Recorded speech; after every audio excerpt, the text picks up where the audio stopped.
እግዚአብሔር አምላክ የተመሰገነ ይሁን። እንግዲህ ባለፉት ሳምንታት ስለ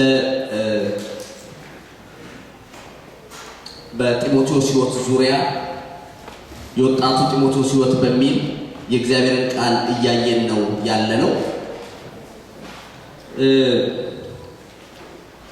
በተለይ እንግዲህ መነሻ ጥቅስ ያደረግነው ይሄ አሁን ያነበብኩት አንደኛ ጢሞቴዎስ ምዕራፍ 3 ቁጥር 14 ጀምሮ ያለው ቃል ነው። ፈጥኜ ወደ አንተ እንድመጣ አስባለሁ፣ ብዘገይ ግን በእግዚአብሔር ማደሪያ ቤት ወይም መኖሪያ ቤት እንዴት መኖር እንደሚገባ እጽፍልሃለሁ። ቤቱም የእውነት አምድና መሰረት ነው፣ የሕያው እግዚአብሔር ቤተክርስቲያን ነው ይሏል። እና ይሄ መጽሐፍ የተጻፈበት ዋና ዓላማ መመሪያ ነው፣ ኢንስትራክሽን ነው የሚሰጠው ማለት ነው። በቤት ውስጥ ሲኖር ዝም ብሎ አይኖርም። አያችሁ ምንድነው? ለምሳሌ አንድ ሰው አንድ መስሪያ ቤት ሲቀጠር ጆብ ዲስክሪፕሽን ይባላል ይሰጠዋል። ያ የሚሰጠው ለምንድን ነው? በትክክለኛ መስመሩን ይዞ እንዲሄድ መስራት የማይገባው የሚገባው ይሰጠዋል። ከዛ አልፎ መስራት የለም። ለምን? ልክ ከዛ ሲወጣ ሌላ ሰው መስመር ውስጥ ነው የሚገባው። ኦልሬዲ ያኛው ደግሞ ሌላ ጆብ ዲስክሪፕሽን የተቀበለ ሰው አለ። እንዲሁ በእግዚአብሔር ቤት በምንኖርበት ጊዜ የሰራዊት ጌታ እግዚአብሔር እንዴት መውጣት መግባት እንዳለብን፣ እንዴት በቤቱ መኖር እንዳለብን መመሪያ ሰጥቷል። ስለዚህ አንድ አማኝ ከእግዚአብሔር ጋር መቀጠል ሲፈልግ በግምት መከተል የለበትም፣ ወይም በራሱ ዕውቀት ወይም በገባኝ መከተል የለበትም። መመሪያ የሰጠ የሰራዊት ጌታ እግዚአብሔር አለ። አሜን በሉ እስቲ። አንዳንዴ ለረጅም ጊዜ እንደዚህ ልንኖር እንችል ይሆናል፣ ግን አይቻልም። ይሄ ክልክል ነው። በእግዚአብሔር ቤት ውስጥ የሚኖረው በእግዚአብሔር መመሪያ በእግዚአብሔር ቃል መሰረት ነው። ስለዚህ እንግዲህ ጳውሎስ ለጢሞቴዎስ የተለያዩ ነጥቦችን ነግሮታል። ዛሬ የምናየው ሌላው ነጥብ ምዕራፍ 3 ላይ ያለውን ነው። ምዕራፍ 2 ስለ ጸሎት ነው እንዳለ የሚናገረው። መጨረሻው አካባቢ ስለ ትንሽ መመሪያ በእህቶችና በወንድሞች ወይም በሴቶችና በወንዶች ዙሪያ ስላለ ትንሽ መመሪያ ሰጥቶ እሱንም በጸሎት ነው የሚዘጋው።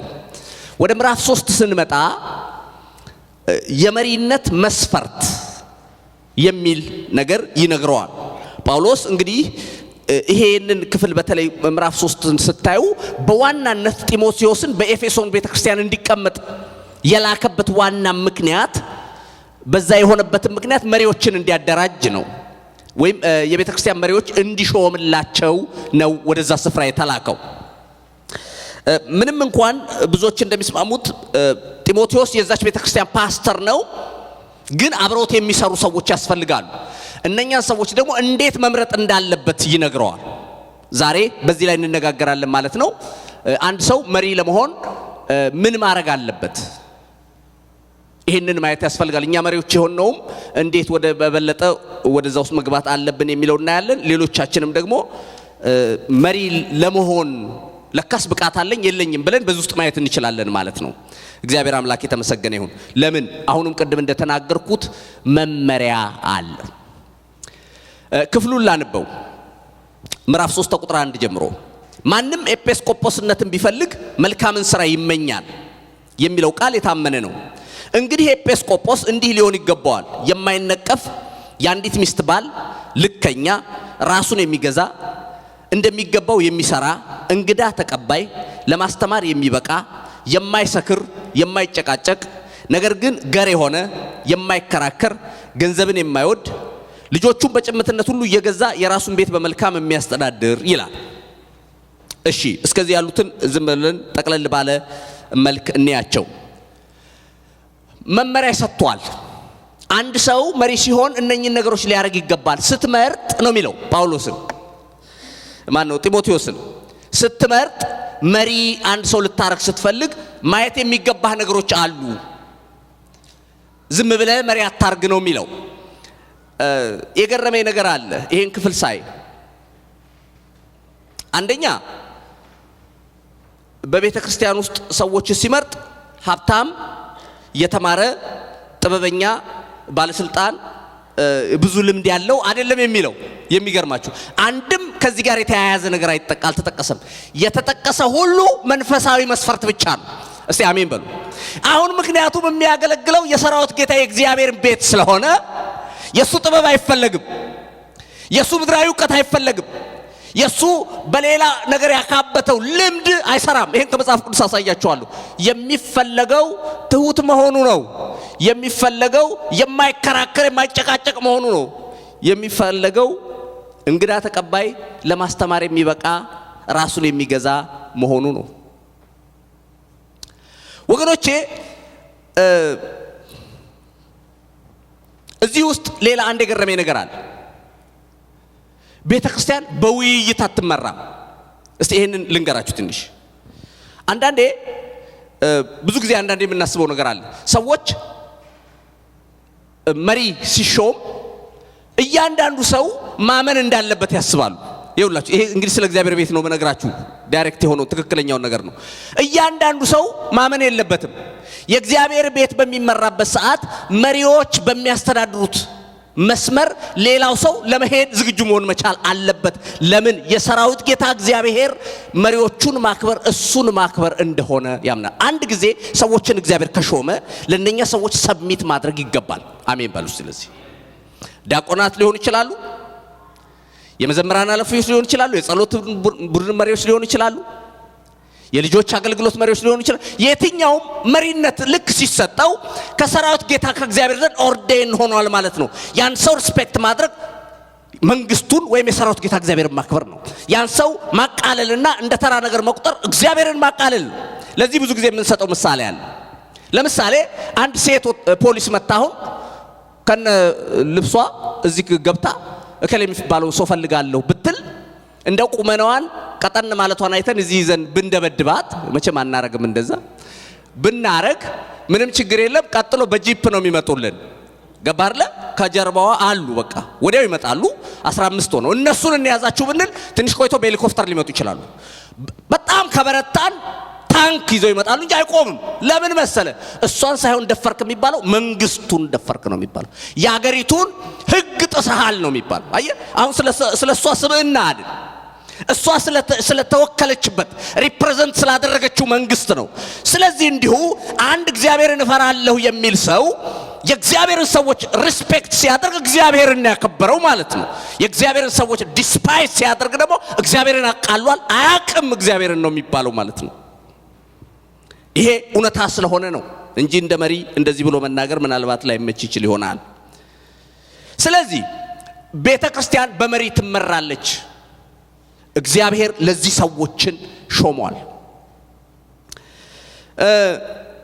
ያው አሁን የብዙ ጊዜ ስህተት ምንድነው? አሁን በቤተክርስቲያን በብዙ ቤተክርስቲያን እኔም ያው በኖርኩበትም ባሳለፍኩትም በእነኚህ በአገልግሎት ዘመኔ እምናየው አንድ ነገር አለ። ብዙ ጊዜ አማኞች የሚሳሳቱት ለምሳሌ በእጅ ምርጫ ሰዎች ይመረጡ ይባላል።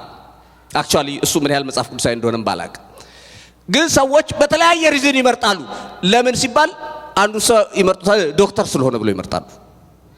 ገባርለ እንደገና ደግሞ የብዙ ዘመን የመስሪያ ቤት ልምድ አለው ብሎ ይመርጣሉ። ይሄ መጽሐፍ ቅዱሳዊ አይደለም። ምናልባት መማሩም አለመማሩም በመንፈሳዊው ዓለም ውስጥ ምንም ስፍራ የለውም። ይሄንን እንድታውቁ ያስፈልጋል። መማር ጥሩ ነው፣ ምንም ጥያቄ የለውም። በዓለም ቋንቋ እሱ ስለምታውቁ ስለሱ ብዙ ልነግራችሁ አልችልም። ግን ወደ መንፈሳዊ ቤት ስታመጡት ጴጥሮስም ቢሆን በትክክል ከተከተለ መሪ ይሆናል። እስቲ አሜን በሉ። ምንም የማይመች ነገር ነው እንዴ ዛሬ ያስኩት? አሜን አባባላችሁ። ጴጥሮስ ለምሳሌ አልተማረም፣ ግን የሁሉ የሐዋርያት ቁንጮ ነበር። ለምን?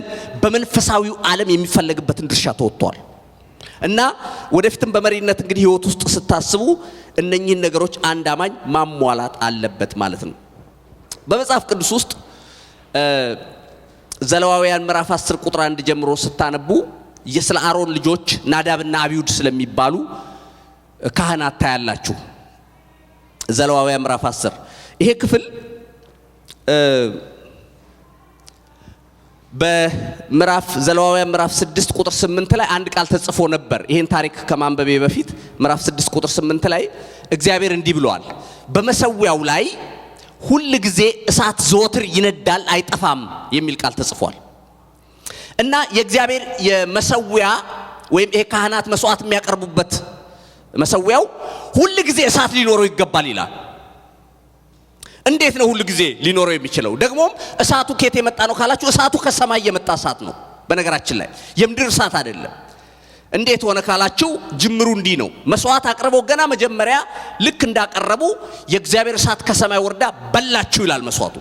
ከዛ እዛ ጋር የነበረውን እንጨት አንድዳለች እና እንጨት እየረበረቡ ያንን እሳት ነው ያስቀጠሉት እንዳይጠፋ ብሎ እግዚአብሔር አዟል። ይሄ የመንደር እሳት አይደለም፣ ተራ እሳት አይደለም። ይሄን ጠብቁ ብሏቸዋል።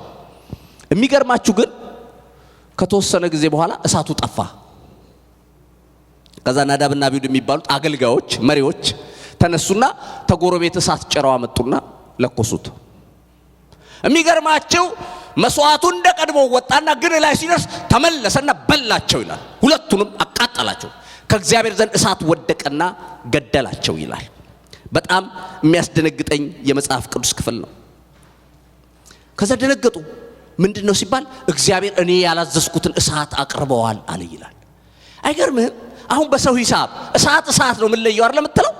ኖ እግዚአብሔር ሲሪየስ ነው።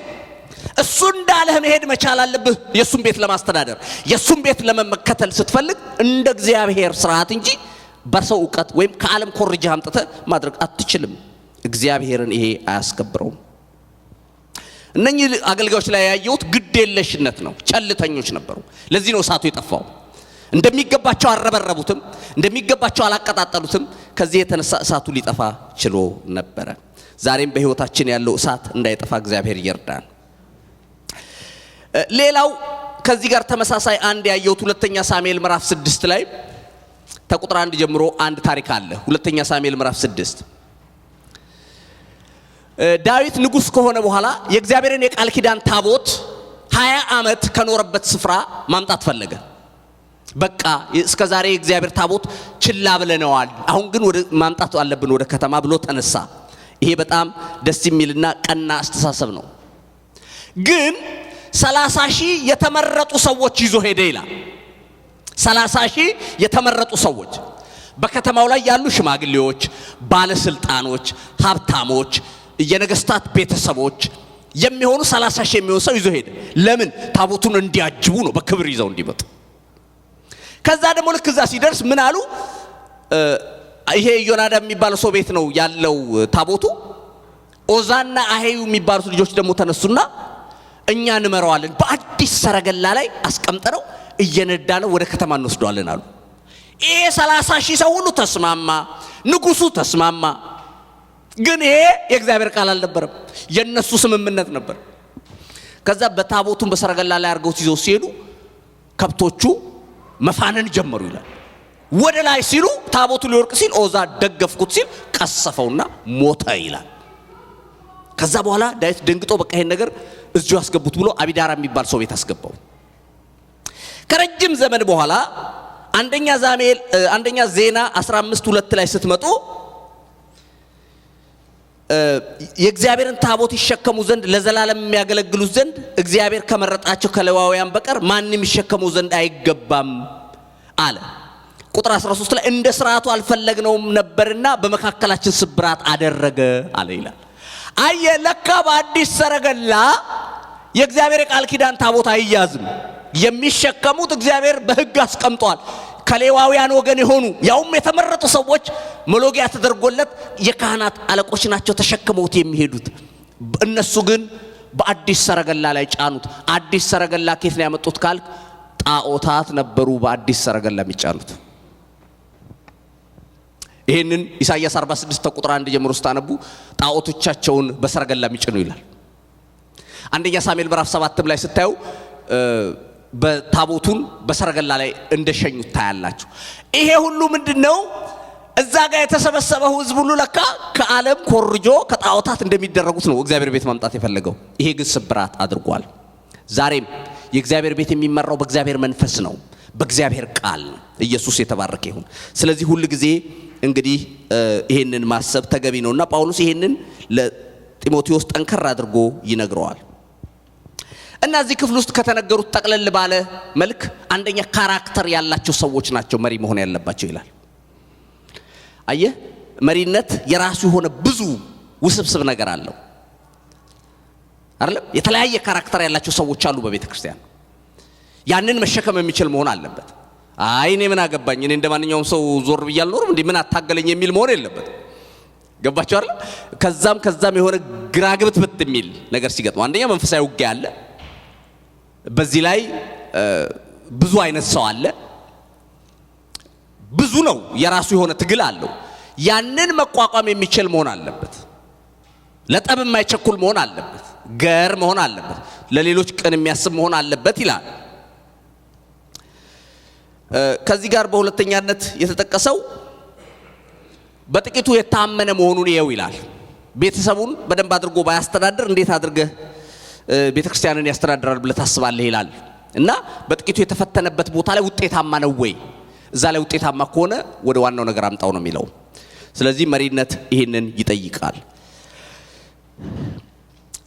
ሌላው እዚህ ክፍል ላይ የሰጠን አንድ መመሪያ በዲያብሎስ ፍርድ እንዳይወድቅ አዲስ ክርስቲያን አይሁን ይላል የበሰለ ሰው መሆን አለበት ለመንፈሳዊ መሪነት የሆነ ያዝ ያረገ የተወሰኑ ነገሮች በህይወቱ ያለፉ የእግዚአብሔርንም ቃል በትክክል የሚያውቅ መሆን እንዳለበት ይሄ ክፍል ይናገራል እና እንግዲህ ጳውሎስ ለጢሞቴዎስ ጠንከር አድርጎ የነገረው ስለ መሪነት ይሄንን ነው እግዚአብሔርን የሚፈሩ ሰዎች መሆን አለባቸው ከሌሎች ሰዎች ዘንድ ምስክርነት ያላቸው እሷ እንኳን ብትሆን ብለው የሰዎች ልብ ያረፈባቸው ሰዎች መሆን እንዳለባቸው መጽሐፍ ቅዱሱ ይናገራል እና እንግዲህ ሁላችንም እንደዚህ ደግሞ መሆን እንድንችል እግዚአብሔር ይርዳን ምክንያቱም ይሄ የእግዚአብሔር ቃል ስለሆነ ነው እሺ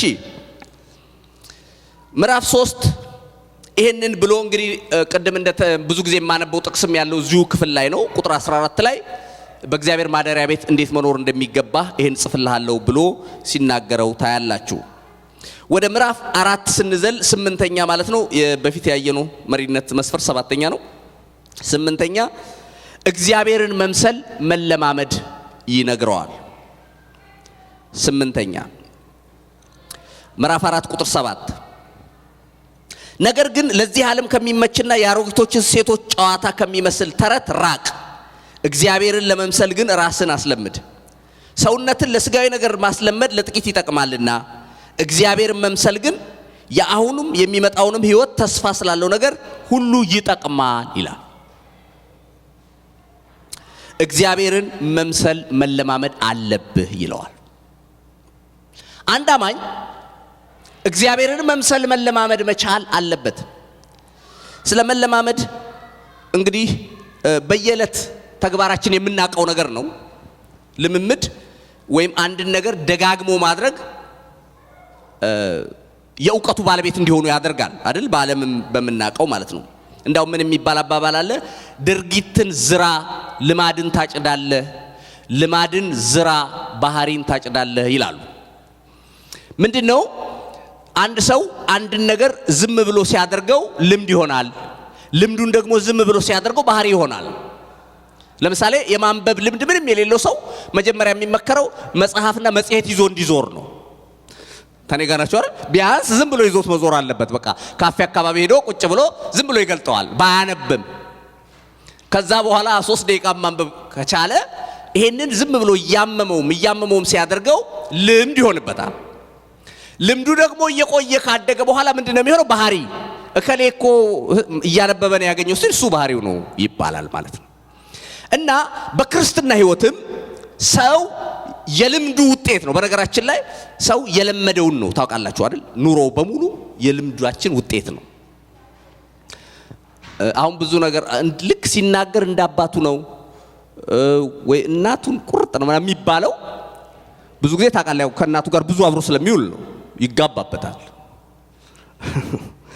እሺ ከአባቱ ጋር በጣም አብሮ ሲሆን ካራክተሩን እየወሰደ ስለሚመጣ ነው እንዲሁ ነው እኛ ከእግዚአብሔር ጋር አብረን የምናሳልፍ ከሆን የእግዚአብሔር ባህሪ በእኛ ላይ እንዲታይ ያስፈልጋል ማለት ነው ስለዚህ ስለመለማመድ መጽሐፍ ቅዱስ እንግዲህ በጣም ብዙ ጊዜ ነው የሚናገረው ይሄ ክፍል ሲነግረን ግን ምንድነው የሚለው ሰውነትን ለስጋዊ ነገር ማስለመድ ለጥቂት ይጠቅማል ይላል አንዳንድ ትርጉሞች ምንድነው የሚሉት በኤንአይቪ በተለይ ስፖርት መስራት ሰውነትን ለጊዜው ይጠቅማል ይላል ፊዚካል ትሬኒንግ ማድረግ ሌሎችም የሆነ ነገር ለስጋው የሚጠቅመው ነገር አንድ ሰው በጣም ትኩረት ሰጥቶ ካረገው ለጊዜው ይጠቅመዋል ነው። በዘላቂነት የሚጠቅመው ግን እግዚአብሔርን መምሰል ማስለመድ ነው። ለዚህም ለሚመጣው ዓለም ይጠቅማል ይላል። ሃሌሉያ። ከረጅም ዓመት በፊት አገር ቤት እያለው አንድ ጊዜ ሬዲዮ የሰማሁት ነገር ሁሌ በጣም ልቤን ይነካኛል። ምንድነው? ስለ አንዲት ወጣት ልጅ ነው የሰማሁት። ድሬዳዋ ትኖር ስለነበረች እና እቺ ልጅ እንደ ማንኛውም ወጣት ትምህርት ቤት ያው ትማር ነበር። ምንም ጥናት አታጠናም፣ ብዙ የጥናቱም ልምድ የላትም። ዝም ብሎ ብቻ 12ኛ ክፍል ደረሰች። ከዛ ማትሪክ በቃ ወረቀቱ እንዳይቀር ዋናው ምናምን የመጣላት ዋም ነው 1.2 ምናምን ነገር በተቶላት ብቻ ማትሪክ ወደቀች ማለት ነው፣ ወይም አልተሳካላትም። ከዛ በኋላ እቺ ልጅ በሚቀጥለው ዓመት ሰው ቤት ተቀጠረች እና ያው ድሬዳዋ እንደምታውቁት ነጮች ምናምን አሉ፣ ግሪኮች። እዛ ሄዳ የተወሰነ ነገር ተቀጠረችና ደሞዝ ሲከፈላት ሄዳ መጀመሪያ የገዛችው መጽሐፍ ነው። ራሷ ስትናገር ነው የሰማዋት በሬዲዮ። ከዛ መጽሐፍቶች መግዛት ጀመረች እና ስብላ ማንበብ ጀመረች፣ መጽሐፍ ጀመረች እና በሚቀጥለው ዓመት ማትሪክ ስትፈተን 4 አመጣች። ከዛ በኋላ አለማያ ዩኒቨርሲቲ ገባች። አለማያ ዩኒቨርሲቲ 4ቱንም አመት ከአንድ ቢ በቀር ሌላ አልገባባት፣ በሙሉ ስትሬት ኤ ነበር ያመጣችው እና በዋንጫ በአለማያ ዩኒቨርሲቲ ታሪክ ውስጥ ለመጀመሪያ ጊዜ ሴት ልጅ በዋንጫ ተመረቀች ተብሎ ተነገረ። ያቺ ዋን ያመጣችው ልጅ መጨረሻ ላይ ዲስቲንክሽን ሆና በትልቅ ክብር ተመረቀች። ሚስጥሩ ምንድነው? አየ ዛሬም እድል አለ። አንድ ሰው አሁን ካለበት ሁኔታ ተነስቶ ትልቅ ቦታ የመድረስ። እኛ ደግሞ ይልቁንም አሁን ስለማወራው ስለ እግዚአብሔርን ስለመምሰል ከዚህ ሰዓት ጀምሮ ቢጀመር ይቻላል። እስቲ አሜን በሉ። ኢየሱስ የተባረከ ይሁን። መጽሐፍ ቅዱስ እንዲህ ይላል፣ ኑሮዬ ይበቃኛል ለሚለው ሰው ግን እግዚአብሔርን መምሰል እጅግ ማትረፊያው ነው ይላል። ኑሮዬ ይበቃኛል ያለ ሰው አሁን በሚኖረው ኑሮ ሳርስፋይድ የሆነ የረካ ሰው ትርፍ ምንድነው ብላችሁ ጠጋ ብላችሁ ስትጠይቁት እግዚአብሔርን መምሰል ነው ይላችኋል። ትልቁ ትርፍ እሱ ነው። ኑሮዬ ተቀይሯል፣ ያ የተበላሸ ህይወቴ ዛሬ የለም ይላችኋል። እሱ ትርፋማነት ነው ይላል። ሮሜ ምዕራፍ 8 ቁጥር 29 ላይ በጣም የሚታወቅ ቃል አለ። ሮሜ 8:29 ልጁ በብዙ ወንድሞቹ መካከል በኩር ይሆን ዘንድ አስቀድሞ ያወቃቸውን የልጁን መልክ እንዲመስሉ አስቀድሞ ወስኗል ይላል። እግዚአብሔር የጠራህ ሌላ ታሪክ እንድትፈጥር አይደለም፣ ሌላ ነገር እንድትሰሪ አይደለም። የሰራዊት ጌታ እግዚአብሔር የጠራሽ ዋና የልብሽ ናፍቆት ተኝተህም ቁጭ ብለህም እሱም ማስደሰት ከሆነ ዓላማህ እንግዳውስ ልንገርህ ልጁን እንድትመስልለት ነው። በምድር ላይ ሲኖር የነበረውን የሱን ኑሮ አንተ አሁን እንድትኖረው ነው።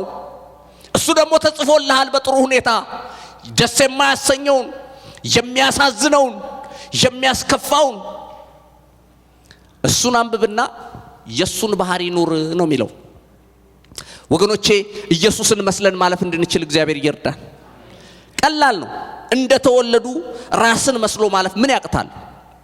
ከባዱ የተቀየረ ህይወት ኖሮ ማለፍ ነው። እዚህ ላይ ግን አንድ ነገር መናገር ፈልጋለሁ። እግዚአብሔርን መምሰል እንደው ዝም ብሎ የጥረት ውጤት ነው ማለት ግን አይደለም። ይህንን እንድናደርግ የሚረዳ የጌታ መንፈስ አለ፣ ግን ፈቃደኝነትን ይጠይቃል። አየ በፊቱ መንበርከክ መቻል አለብህ። እርዳኝ የምትል መሆን አለ። አየ ስትንበርከክ እኮ ትካፈላለህ አይደለም ከእግዚአብሔር ፊት። እንዲህ አሁን ሰው የሚጸልይ ሰውና የማይጸልይ ሰው እኮ በኑሮው ታውቁታላችሁ። ታውቃላችሁ? የሚጸልይ ሰው ኑሮው ላይ ይታያል። ለምን? የእግዚአብሔርን ባህሪ ሼር ያደርጋል። እና እግዚአብሔር ይርዳን። ዲሲፕሊን yourself for the purpose of godliness ይላል። እዚሁ ይሄንኑ ቃል በሌላ ትርጉም ወይም በኤንአይቪ ሲናገር ነው ራስን ዲሲፕሊን አድርግ ነው የሚለው። ይሄ ሰልፍ ኮንትሮል የሚባለው ሰልፍ ዲሲፕሊን። አይ ብዙ ሰው ሌላውን ነው ዲሲፕሊን ማድረግ የሚፈልገው፣ ራሱን ዲሲፕሊን ማድረግ አይፈልግም።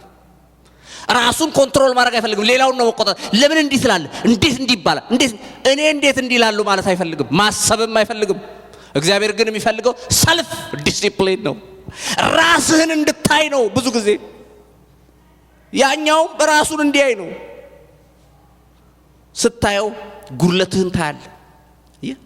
አንዳንዴ በኃይል የሚያነሳሳ ነገር ይመጣል በህይወትህ፣ የሚያስቆጣ ነገር ይመጣል። ግን ራስህን ተረጋጋ ብለህ መያዝ ከቻልክ አንዱ የመንፈሳዊ ህይወት ፍሬ ታይቶብሃል ማለት ነው። ታውቃላችሁ? እንደመጣህ ከሄድክ ግን የመንፈስ ፍሬ አልሰራብህም ነው። ለመጽሐፍ ቅዱስ የሚለውን ላሳያችሁ። ትዕግስተኛ ሰው ከኃያል ሰው ይሻላል፣ በመንፈሱም ላይ የሚገዛ ከተማን ከሚወስድ ይበልጣል ይላል ምሳሌ 16:32። ትዕግስተኛ ሰው ከኃያል ሰው ይሻላል። አይገርምህም እንዴ? አገር አተራመሰ ከምትለው ጀግና ይልቅ እግዚአብሔር ሲያይ በጣም ብርቱ የሚለው ማንን መሰለ? ትዕግስተኛ። በመንፈሱ ላይ የሚገዛ ደግሞ ከተማን ከሚወስድ ብርቱ ሰው ይልቅ ይበረታል ይላል። ምን ማለት እንደሆነ ልንገራችሁ። ለምሳሌ አንድ ሀገር ተዋግቶ አንድ የጦር ጀነራል አንድን ከተማ ይይዛል። ይሄ ቀላል ነገር አይደለም። ብዙ መስዋዕትነት የሚፈልግ ነው። የብዙ ሰዎች ህይወት ይጠፋል። ያን ሁሉ አተራምሶ መጨረሻ ላይ የራሱን ሀገር ባንዲራ ሲተክል ይሄ ሰውዬ አብሮ ይከብራል። ጀግና ነው። አገሪቱን አስለቀቀ ተብሎ በአገር ደረጃ በዜና ሁሉ የሚነገርለት ነው። ከሱ ይልቅ ግን መጽሐፍ ቅዱስ ራሱን ኮንትሮል ማድረግ የሚችል ሰው ይበልጣል ይላል። ማድረግ እየፈለገ ለምሳሌ በተለይ ሰልፍ ኮንትሮል ሲባል ለምሳሌ ጾም ጸሎት ዛሬ ውላለሁ ትላለህ። ዛሬ ጾም ጸሎት ውላለሁ ብለሽ ልክ እንደወሰሽ በጠዋት ነው ያለት የሚርብሽ 6 o'clock አይደለም? እንደዚህ ገጥሟችሁ አቅም ልክ የወሰናችሁ ቀን። እንዳውም አንድ ወንድማችን ሲናገር ነበር ባለፈ፣ እኛ ሰፈር ዳቦ ቤት የለም አለ እና ልክ ጾም ጸሎት ወስኜ ጠዋት ልወጣ ስል ትኩስ ዳቦ መጥቶ ባፍንጫዬ ላይ ሽ ብሎ አለፋል። ገባ። ፈተናዎች ናቸው። ብላ ነው የሚሉ ሰይጣን ነው ሲፈት። ግን ያንን ማለፍ ያስፈልጋል። በቃ ኖ አልበላም ብያለሁ ዛሬ። ናዝሬት እያለን እንግዲህ የጾም ጸሎት ያው እንደ አገልጋይ እንደ ማንኛውም አገልጋይ ጾም ጸሎት ይዘን ልክ እንውላለን። ያልቀን አቤት ጋባዣችን አበዛዙ። ሌላ ቀን እኮ ይደውሉና እንትን ለምን ብቅ አትሉም? ከአዲስ አበባ መተን ነበረ ለምን የሆነ ቦታ አትመጡም ይላሉ። እንስቃለን። አየህ፣ በቃ አላማህን ማስጣል ነው። ሰይጣን ሁሉ ጊዜ አንድ ነገር መወሰንህን ካየ የተለያየ ምክንያት ያመጣል። ማንበብ ጀምራለሁ፣ እስቲ ከዛሬ ጀምሮ ፕላን አውጥቻለሁ በልና ወስን። ጥናት ጀምራለሁ፣ ባይብል ስተዲ በቤቴ ከባሌ ጋር ወይም በግሌ ጀምራለሁ ብለህ በማግስቱ ልክ ያንን ውሳኔ በወሰንክ ሰዓት ብዙ ነገር ወደ ህይወት ይመጣል እንዳታረገው የሚል። እነኚህን ሁሉ እንግዲህ ማለፍ እንድንችል እግዚአብሔር ይርዳን። ታዲያ ምንድነው እግዚአብሔርን መምሰል የምንለው ነገር ወይም እግዚአብሔርን የመሰለ ሰው ምንድነው መለያው የሚለውን አንዳንድ ነገር ልንገራችሁ። እግዚአብሔርን የሚመስል ሰው ኑሮው ወይም ድርጊቱ ሁሉ እግዚአብሔርን ለማስደሰት የሆነ ሰው ነው። ስለራሱ አያስብም።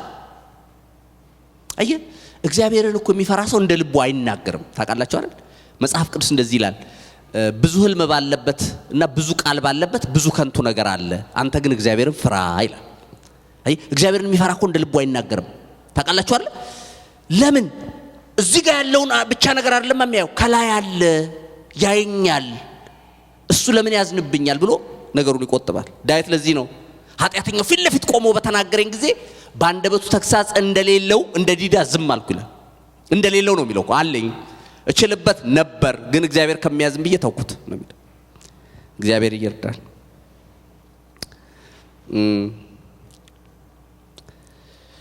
አንደኛ ቆሮንቶስ ምዕራፍ 10 ቁጥር 24 ላይ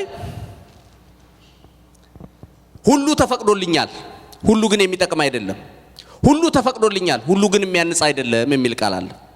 ከመንፈሳዊ ነገር አንፃር ጥቅሙ ምንድነው ብሎ ያያል። እግዚአብሔርን ማክበር የሚፈልግ ሰው ይሄ ነገር ከመንፈሳዊው ነገር አንፃር ጥቅሙ ምንድነው? ለኔ ያንጸኛል ወይ ይገነባኛል ወይ ህይወቴን ያሳድጋል ወይ ወደ መንፈሳዊ ህይወት እድገት ውስጥ ይጨምረኛል ወይ ብሎ ይጠይቃል። ይሄንን ማድረግ ካልቻለ ግን አደጋ በህይወቱ አለ ማለት ነው።